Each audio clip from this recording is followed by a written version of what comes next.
नमस्कार भाइयों। सभी छोटों को मेरा स्नेह, बड़ों को मेरा प्रणाम। मैं अमित पांडे आज आपके बीच में भारतीय इतिहास के स्वतंत्रता संग्राम से जुड़े दो महानतम नेताओं के वैचारिक दृष्टिकोण को आपके सामने रखने की कोशिश करूंगा। उनकी अपनी क्या राजनीतिक, सांस्कृतिक और धार्मिक विचारधारा थी, इस बारे में आपके सामने कुछ अपनी बात रखूंगा। और संभवतः जो मैं आपके सामने बात रखने जा रहा हूँ वो बिल्कुल नई बात हो, आपने शायद सुनी या जानी नहीं हो इसके पहले। और मैं ये सोच रहा था कि ये बात आपके बीच में लाना इसलिए ज़रूरी है क्योंकि समाज में बहुत भ्रम फैल गया है। हर आदमी राजनीति करना चाहता है, लेकिन राजनीति की मूल भावना से वो बहुत दूर है। कोई नेहरू को गाली दे के अपनी राजनीति चमका रहा है, कोई भगत सिंह की आड़ में गांधी को गाली देके अपनी राजनीतिक रोटियां सेक रहा है, कोई तथाकथित दलितों का हितैषी बन के अपनी राजनीतिक दुकान चलाने की कोशिश कर रहा है, कोई ब्राह्मणों को गाली देके अपनी राजनीतिक रोटियां सेक रहा है, कोई अंबेडकर को बड़ा दिखा के मनुस्मृति को गाली देके अपनी राजनीतिक रोटियां सेक रहा है। तो पूरा जो समाज है वो एक टूटन की स्थिति में है। और जो अभी की राजनीति है, मैं ये कहूँ बिल्कुल कंस्ट्रक्टिव नहीं है। ऐसा है कि इससे देश बहुत कमजोर हो रहा है। हर आदमी अपने स्वार्थ हित में राजनीति में मुद्दे उठा लेता है, लेकिन उसके दूरगामी परिणाम क्या होते हैं इस बारे में कोई सोचता नहीं है। तो मैं आज जो उन दो महान नेताओं के विचारों के बारे में आपसे बात करने जा रहा हूँ वो है सुभाष चंद्र बोस और पंडित जवाहरलाल नेहरू।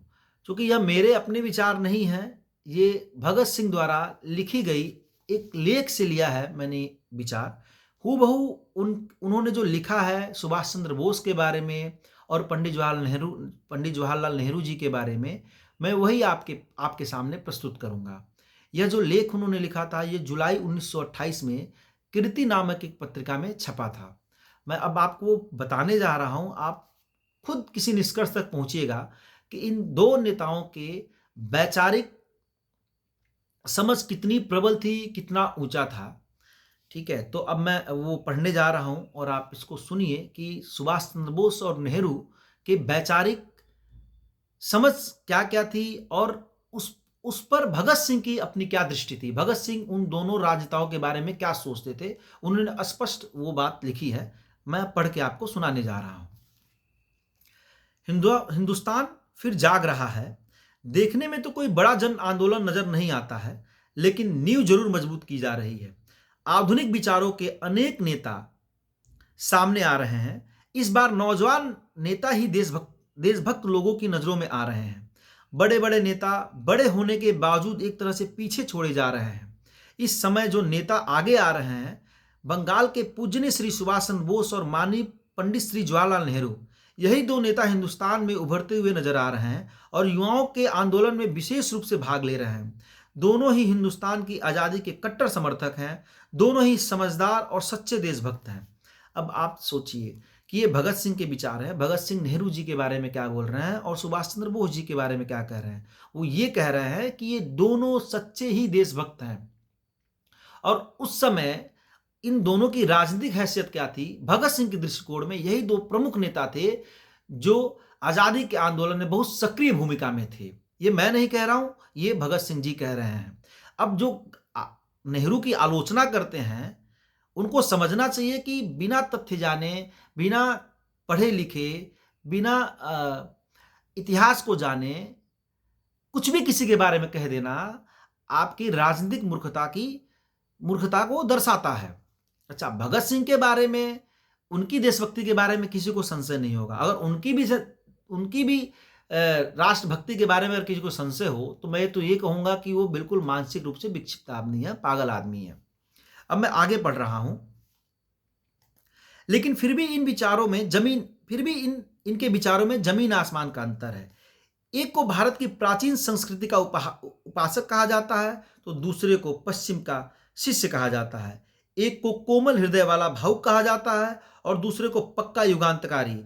हम इस लेख में उनके अलग अलग विचारों को जनता के सामने रखेंगे ताकि जनता स्वयं उनके अंतर को समझ सके और विचार कर सके।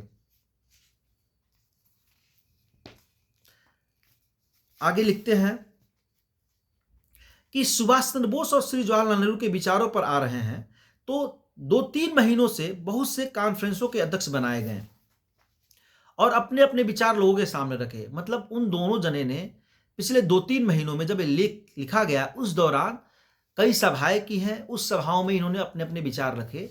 उसी आधार पर भगत सिंह ने ये लेख लिखा था। सुभाष बाबू को सरकार तख्तापलट के गिरोह का सदस्य समझती है और इसलिए बंगाल अध्यादेश के अंतर्गत कैद रख रखा था। आज रिहा हुए हैं और गण दल के नेता बनाए गए हैं। आप भारत का आदर्श पूर्ण स्वराज मानते हैं और महाराष्ट्र कॉन्फ्रेंस में अध्यक्षीय भाषण में अपने इसी प्रस्ताव का प्रचार किया। पंडित नेहरू स्वराज पार्टी के नेता मोतीलाल नेहरू जी के सुपुत्र हैं, बैरिस्टर हैं। आप बहुत बुद्धिमान हैं। आप रूस आदि का दौरा कराए हैं। आप भी गर्म दल के नेता हैं और मद्रास कॉन्फ्रेंस में आपके और आपके साथियों के प्रयासों से ही पूर्ण स्वराज का प्रस्ताव स्वीकृत हो सका था। आपने अमृतसर कॉन्फ्रेंस के भाषण में भी इसी बात पर जोर दिया था, लेकिन फिर भी इन दोनों सज्जनों के विचारों में जमीन आसमान का अंतर है। अब वो फिर आते हैं सुभाष चंद्र बोस जी के विचारों पर। वो कहते हैं सुभाष चंद्र बोस जी के बारे में कि आपने अपने पुरातन युग पर बहुत विश्वास है। वह प्रत्येक बात में अपने पुरातन युग की महानता देखते हैं। पंचायती राज का ढंग उनके विचार में कोई नया नहीं है। पंचायती राज और जनता के राज में वो कहते हैं कि हिंदुस्तान में बहुत पुराना है। वो तो यहाँ तक कहते हैं कि साम्यवाद भी हिंदुस्तान के लिए कोई नई चीज नहीं है। मतलब ये सुभाष चंद्र बोस जी के विचार हैं, जो सुभाष चंद्र बोस जी कहते हैं कि पंचायती राज और साम्यवाद भी भारत के लिए कोई नई चीज नहीं है, ये भारत में पहले से ही विद्यमान थी। खैर, उन्होंने सबसे ज्यादा उस दिन भाषण में जोर किस बात पर दिया था कि हिंदुस्तान दुनिया के लिए एक विशेष संदेश है। पंडित जवाहरलाल नेहरू आदि के विचार इसके बिल्कुल विपरीत हैं। अब पंडित जी का क्या विचार है, पंडित जवाहरलाल नेहरू जी के, वो आगे बताते हैं।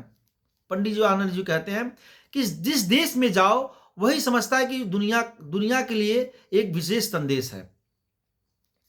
इंग्लैंड दुनिया को संस्कृति सिखाने का ठेकेदार बनती है। मैं तो कोई विशेष बात अपने देश के पास नहीं देखता। सुभाष बाबू को उन बातों पर बहुत यकीन है। आगे पंडित जवाहरलाल नेहरू जी कहते हैं, जो कोट किया है भगत सिंह ने, कि प्रत्येक नौजवान को विद्रोह करना चाहिए, राजनीतिक क्षेत्र में ही नहीं बल्कि सामाजिक, आर्थिक और धार्मिक क्षेत्र में भी।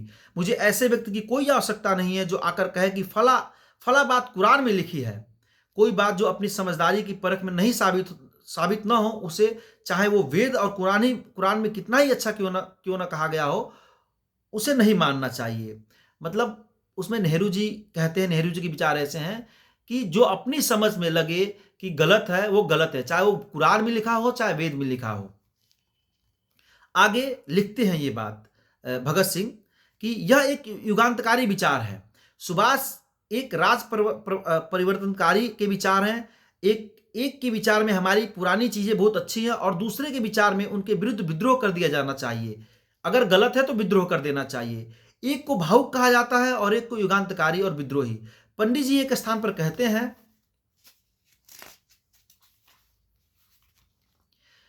कि जो अब कुरान के जमाने के अर्थात 1300 वर्ष पीछे अरब की स्थितियां पैदा करना चाहते हैं, जो पीछे वेदों के जमाने की ओर देख रहे हैं, उनसे मेरा यह कहना है कि यह तो सोचा भी नहीं जा सकता है कि वह युग वापस लौट आएगा। वास्तविक दुनिया पीछे नहीं लौट सकती है। काल्पनिक दुनिया को चाहे कुछ दिन तक यहीं स्थिर रखो, और इसलिए वे विद्रोह की आवश्यकता महसूस करते हैं। सुभाष बाबू पूर्ण स्वराज के समर्थक में हैं, क्योंकि वे कहते हैं कि अंग्रेज पश्चिम के वासी हैं, हम पूर्व के। पंडित जी कहते हैं हमें अपना राज कायम करके सारी सामाजिक व्यवस्था बदलनी चाहिए। उसके लिए पूरी स्वतंत्रता प्राप्त करने की आवश्यकता है। सुभाष बाबू मजदूरों से सहानुभूति रखते हैं, उनकी स्थिति सुधारना चाहते हैं। पंडित जी एक क्रांति करके सारी व्यवस्था ही बदल देना चाहते हैं। सुभाष भावुक दिल के लिए हैं, नौजवानों को बहुत कुछ दे रहे हैं, पर मात्र दिल के लिए। दूसरा युगांतकारी है। ये बात पंडित जवाहरलाल नेहरू जी के लिए बोल रहे हैं भगत सिंह जी, कि दूसरा युगांतकारी है जो दिल के साथ साथ दिमाग में भी बहुत कुछ दे रहा है। आगे लिखते हैं, सुभाष बाबू राष्ट्रीय राजनीति की ओर उतने समय तक ही ध्यान देना आवश्यक समझते हैं जितने समय तक दुनिया की राजनीति में हिंदुस्तान की रक्षा और विकास का सवाल है। परंतु पंडित जी राष्ट्रीयता के संकीर्ण दायरे से निकलकर खुले मैदान में आ गए हैं। अब सवाल यह है कि हमारे सामने दोनों विचार आ गए हैं, हमें किस ओर झुकना चाहिए। एक पंजाबी समाचार पत्र ने सुभाष की तारीफ के पुल बांधकर पंडित जी आदि के बारे में कहा था कि ऐसे विद्रोही पत्थरों से सिर मार मार कर मर जाते हैं। मतलब एक उस समय के पंजाबी समाचार पत्र में लिखा था कि ऐसे विद्रोही लोग अपना सिर पत्थर पे मार मार के मर जाते हैं, लेकिन बदलाव नहीं होते हैं। हमें ध्यान रखना चाहिए कि पंजाब पहले ही बहुत भावुक प्रांत है। लोग जल्दी जोश में आ जाते हैं और जल्दी झाग की तरफ बैठ जाते हैं। सुभाष आज शायद दिल को कुछ भोजन देने के अलावा कोई दूसरी मानसिक खुराक नहीं दे रहे हैं। अब आवश्यकता इस बात की है कि पंजाब के नौजवानों को इस युगांतकारी विचारों को खूब सोच समझकर पक्का कर लेना चाहिए। इस समय पंजाब को मानसिक भोजन सख्त जरूरत है और यह पंडित जवाहरलाल नेहरू से मिल सकता है। इसका अर्थ यह नहीं है कि उनके अंधे पैरोकार बन जाए। अब यहाँ वो कहते हैं कि देखिए, हमको एक दूरदर्शिता पंडित जवाहरलाल नेहरू के विचारों में मिल रहा है, लेकिन हमें उनका अंधा पैरोकार नहीं बन जाना चाहिए। लेकिन जहां तक विचारों का संबंध है, वहां तक इस समय पंजाबी नौजवानों को उनके साथ लगना चाहिए। वहां ये भी कह रहे हैं कि पंडित जवाहरलाल नेहरू जी के साथ पंजाब के नौजवानों को लगना चाहिए, ताकि वे इंकलाब के वास्तविक अर्थ हिंदुस्तान के इंकलाब की आवश्यकता, दुनिया में इंकलाब का स्थान क्या है आदि के बारे में जान सकें। सोच विचार के साथ नौजवान अपने विचारों को स्थिर करें, ताकि निराशा, मायूसी और पराजय के समय भी भटकाव के शिकार न हो और अकेले खड़े होकर दुनिया से मुकाबले में डटे रह सके। इसी तरह जनता इंकलाब को ध्येय को पूरा कर सकती है।